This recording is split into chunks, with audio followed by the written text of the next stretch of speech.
High guys, welcome back to health tips Assam. আশা কৰোঁ আপোনালোক সকলোৰে ভাল আছে। আজিৰ বিষয় হ'ল পেপাৰ কিছুমান বেনিফিট। তাৰ আগতে পেপাৰ বিষয়ে কিছুমান কথা জানি লওঁ আহা। অমিতা হৈছে কেৰিকা অমিতা উদ্ভিদৰ ফল। ইয়াৰ উৎপত্তি দক্ষিণ মেক্সিকো আৰু মধ্য আমেৰিকাত হৈছিল, কিন্তু এতিয়া পৃথিৱীৰ আন বহুতো প্ৰান্তত ইয়াৰ উৎপন্ন হৈছে। অমিতাত পেপাইন নামৰ এক এনজাইম থাকে, যি পেশীৰ মাংসত পোৱা কঠিন প্ৰটিন শৃংখলাবোৰ ভাঙি পেলাব পাৰে। ইয়াৰ বাবে মানুহে হাজাৰ হাজাৰ বছৰ ধৰি মাংস কোমল কৰিবলৈ অমিতাৰ ব্যৱহাৰ কৰি আহিছে।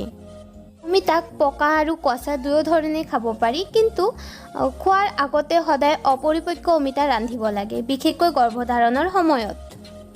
যিহেতু পকা ফলৰ লেক্টিক্স অধিক হয়, যি সংকোচনৰ উৎপীড়িত কৰিব পাৰে।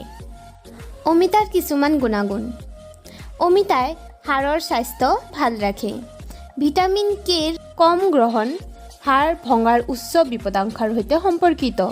সুস্বাস্থ্যৰ বাবে পৰ্যাপ্ত ভিটামিন কে ব্যৱহাৰ গুৰুত্বপূৰ্ণ, কিয়নো ই কেলছিয়াম শোষণ উন্নত কৰে আৰু কেলছিয়ামৰ প্ৰস্ৰাৱৰ নিষ্কাশন হ্ৰাস কৰিব পাৰে, অৰ্থাৎ হাড় শক্তিশালী আৰু পুনৰ নিৰ্মাণ কৰিবলৈ শৰীৰত অধিক কেলছিয়াম থাকে। অমিতা ডায়েবেটিছ থকা লোকসকলৰ বাবেও উপকাৰী।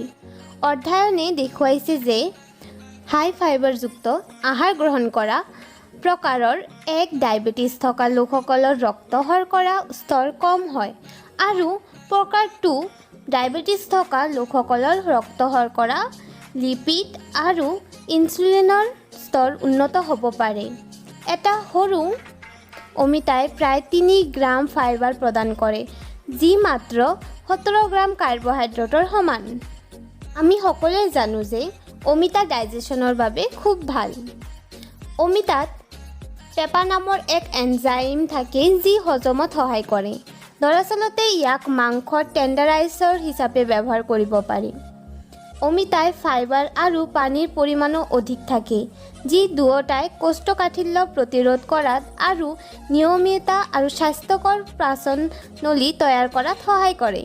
অমিতা হাৰ্টৰ ৰোগ থকা ব্যক্তিসকলৰ বাবেও উপকাৰী। অমিতাত থকা ফাইবাৰ, পটাছিয়াম আৰু ভিটামিনৰ পৰিমাণে হৃদয় ৰোগ প্ৰতিহত কৰাত সহায় কৰিব পাৰে। পটাছিয়াম গ্ৰহণ বৃদ্ধি হোৱাৰ লগতে ছডিয়াম গ্ৰহণ হ্ৰাস হোৱাটো হৈছে আটাইতকৈ গুৰুত্বপূৰ্ণ আহাৰ পৰিৱৰ্তন, যাক এজন ব্যক্তিয়ে তেওঁলোকৰ কাৰ্ডিঅ'ভাস্কুলাৰ ৰোগ আশংকা হ্ৰাস কৰিবলৈ সহায় কৰিব পাৰে। অমিতা ইনফ্লামেশ্যন বা প্ৰদাৰ বাবেও ভাল। কলিন হৈছে অমিতাত পোৱা এক অতি গুৰুত্বপূৰ্ণ আৰু বহুমুখী পুষ্টি, যি আমাৰ শৰীৰক টোপনি, পেশীৰ চলাচল, শিকা আৰু স্মৃতিশক্তিত সহায় কৰে। কলিনে কোষীয় আৱৰণৰ গাঁথনি বজাই ৰখাত সহায় কৰে, স্নায়ুৰ আৱেগৰ সংক্ৰমণত সহায় কৰে, চৰ্বি শোষণত সহায় কৰে আৰু দীৰ্ঘম্যাদী প্ৰদাহ হ্ৰাস কৰে। অমিতা স্কিন আৰু হিলিঙৰ বাবেও উপকাৰী। যেতিয়া সমসাময়িকভাৱে ব্যৱহাৰ কৰা হয়, পোৰা ঠাইবোৰৰ সংক্ৰমণ নিৰাময় আৰু প্ৰতিৰোধ কৰাৰ বাবে পেপা উপকাৰী যেন লাগে।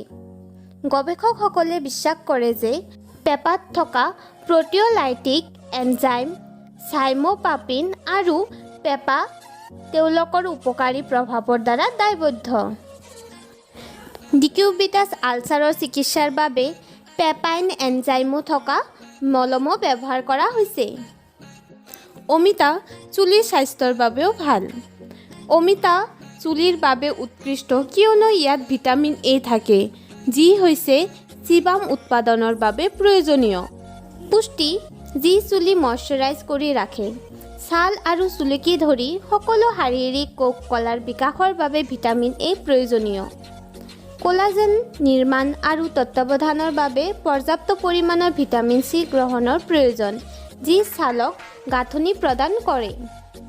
অমিতাত থকা কিছুমান নিউট্ৰিশ্যন হ'ল: অমিতা হৈছে ভিটামিন চিৰ এক উৎকৃষ্ট উৎস আৰু এটা মজলীয়া ফলে দৈনিক গ্ৰহণৰ পৰামৰ্শ দিয়া 224% প্ৰদান কৰে। ইয়াত 120 কেলৰি থাকে, 30 গ্ৰাম কাৰ্বহাইড্ৰেট, যাৰ ভিতৰত আছে 5 গ্ৰাম ফাইবাৰ আৰু 18 গ্ৰাম চেনি আৰু 2 গ্ৰাম প্ৰটিন।